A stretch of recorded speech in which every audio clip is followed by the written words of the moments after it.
آپ کو سن کر یہ حیرت ہوگی کہ میڈیکل سائنس میں آج سرطان کا علاج نہیں ہے، نہ سرطان الدم کا نہ عام سرطان کا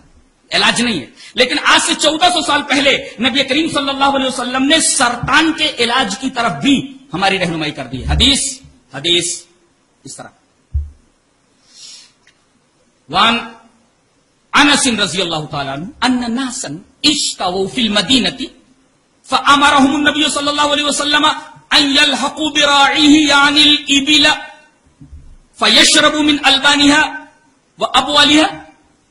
فلحقوا براعیه فشربوا من البانها وابوالها حتى صلحت ابدانهم فقتلوا الراعی وساقوا الابل فبلغ النبی صلی اللہ علیہ وسلم فبعث فی طلبهم فجیء بهم فقطع ايديهم وارجلهم وسمر اعينهم قال قتادة فحدثني محمد بن سيرين ان ذلك كان قبل ان تنزل الحدود رواه البخاری في کتاب الطب۔ حضرت امام بخاری اس حدیث پاک کو ایسے کتاب الطب کے اندر لائے ہیں اور یہ روایت حضرت انس سے مروی ہے، بہت پیاری حدیث ہے، ذرا غور سے اس حدیث پاک کو دیکھیں۔ اکل اور ارینا یہ دو قبیلے ہیں، یہ دونوں قبیلے مدینہ سے تھوڑے فاصلے کے اوپر تھے۔ یہاں کے کچھ لوگ مدینہ آئے اور ان کو مدینہ کی آب و ہوا راس نہیں آئی، اس لیے کہ اندر کفر اور نفاق کا مرض بھرا ہوا تھا، مدینہ نے انہیں ریجیکٹ کر دیا، ان کو مدینہ کی آب و ہوا راس نہیں آئی اور ان کو یہ ایک عجیب و غریب بیماری لگ گئی۔ اطباء نے اپنی اپنی استعداد کے مطابق ان کا علاج کیا، لیکن کوئی بھی علاج کامیاب نہیں ہوا، مرض بڑھتا گیا۔ نبی کریم صلی اللہ علیہ وسلم تک یہ بات پہنچی کہ یہ جو دونوں قبیلے کے لوگ آئے ہوئے ہیں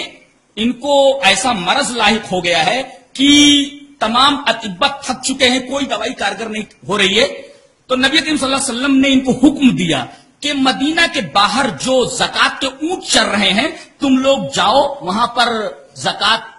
کے اونٹوں کو چرانے والا ایک رائی موجود ہے، وہیں پر رہو اور اونٹ کے دودھ اور پیشاب دونوں کو ایک خاص کمبینیشن کے ساتھ ملا کر اس کو استعمال کرو، ٹھیک ہو جاؤ گے۔ یہ لوگ وہاں پہنچے، فشربوا من البانها وابوالها، لبن کی جمع البان دودھ ملک، اور بول کی جمع ابوال یعنی پیشاب، اس کا یورین، ان دونوں کو ملا کر کے اونٹ کے پیشاب کو اور دودھ کو ایک خاص کمبینیشن کے ساتھ، جیسا کہ نبی کریم صلی اللہ علیہ وسلم نے ان کو حکم دیا تھا، انہوں نے پیا، حتی صلحت ابدانہم، ٹھیک ہو گئے ہو۔ اب مفت میں سب کچھ ملا تھا، چربی چڑھ گئی تھی، انہوں نے کیا کیا، زکات کے اس رائی کو، زکات کے اونٹوں کے اس رائی کو، چرواہے کو انہوں نے قتل کر دیا، اس کی آنکھیں نکال لی، اس کے پیر کاٹ دیے، اس کے ہاتھ کاٹ دیے۔ آدمی اتنا سنگڈی بھی ہو سکتا ہے؟ آدمی ایسا ایک آدمی کے ساتھ کیسے کر سکتا ہے؟ ایک آدمی کا ہاتھ کاٹ دینا، ایک آدمی کا پیر کاٹ دینا، بم سے کسی کو اڑا دینا۔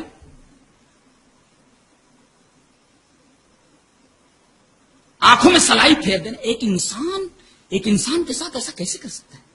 لیکن انہوں نے کیا، فقتلوا الراعی، رائی کو انہوں نے قتل کر دیا، ہاتھ پیر کاٹ دیا، آنکھیں نکال لی، سلائی پھیر دی آنکھوں میں، اور اونٹ جو ہے وہ ہانک کر کے لے گئے۔ نبی کریم صلی اللہ علیہ وسلم تک یہ بات پہنچی، فبلغ النبی صلی اللہ علیہ وسلم، آپ نے حکم دیا ان کو پکڑ کر کے لاؤ، فبعث فی طلبهم، ان کی تلاش میں صحابہ کرام نکلے، فجیء بهم، ان کو پکڑ کر کے لایا گیا۔ نبی کریم صلی اللہ علیہ وسلم نے حکم دیا ان کے ہاتھ کاٹ دیے جائیں، ان کے پیر کاٹ دیے جائیں، ان کی آنکھوں میں سلائی پھیر دی جائے۔ یہ حدیث پاک ہے، یعنی ان کی بیماری کا کوئی علاج اس وقت موجود نہیں تھا، نبی کریم صلی اللہ علیہ وسلم نے یہ علاج تجویز کیا کہ اونٹ کا دودھ اور پیشاب ایک خاص کمبینیشن کے ساتھ جا کر کے استعمال کرو، ٹھیک ہو جاؤ گے، ٹھیک ہو گئے ہو۔ بعد میں انہوں نے کیا کیا وہ ایک الگ بات ہے۔ استدلال یہ کرنا اس حدیث پاک سے کہ یہ جو آپ نے طریقے علاج بتایا، یہ طریقہ علاج کارگر ثابت ہوا۔ اور آج ابھی 3-4 مہینہ پہلے اخبار میں آیا، غالباً ٹائمز آف انڈیا کا اور انٹرنیٹ پر بھی ہے، اس میں لکھا ہے کہ camels milk and urine to treat cancer, یہ ہیڈنگ ہے، camels milk and urine to treat cancer, یعنی اونٹ کے دودھ اور پیشاب کو ایک خاص کمبینیشن کے ساتھ استعمال کرنے سے کینسر کا مرض دور ہو جاتا ہے۔ یہ تحقیق ڈاکٹر فاطن ایک لڑکی ہیں، ایک خاتون ہیں، انہوں نے اس کو شروع کیا اور یہ تحقیق جب آگے بڑھی تو this research head started at Sharjah University and completed at the Cancer Institute in Baghdad. Baghdad کے کینسر انسٹیٹیوٹ کے اندر یہ تحقیق مکمل ہوئی اور وہ دن دور نہیں جب کینسر کا ایک تیر بہدف علاج یہ بازار میں آ جائے، اور انہوں نے اسی اونٹ کے دودھ اور پیشاب کے کمبینیشن کے اوپر تحقیق کی ہے، اور جلد ہی وہ دوا بازار کے اندر آنے والی ہے۔ یہ تحقیق شارجہ یونیورسٹی سے شروع ہوئی اور کینسر انسٹیٹیوٹ ان بغداد کے اندر یہ تحقیق مکمل ہوئی، اور مائس کے اوپر انہوں نے اس تحقیق کو مکمل کیا ہے۔ چوہوں کے اندر سرطان کے جراثیم ڈالے گئے اور اس کے بعد اس کمبینیشن کو انجیکٹ کیا گیا۔ انجیکٹ کرنے کے بعد یہ جو تحقیق تھی، یہ جو علاج تھا، ٹرن ٹو بی 100% سکسیسفل۔ سارے جراثیم مر گئے جو انجیکٹ کیے گئے تھے مائس کے اندر۔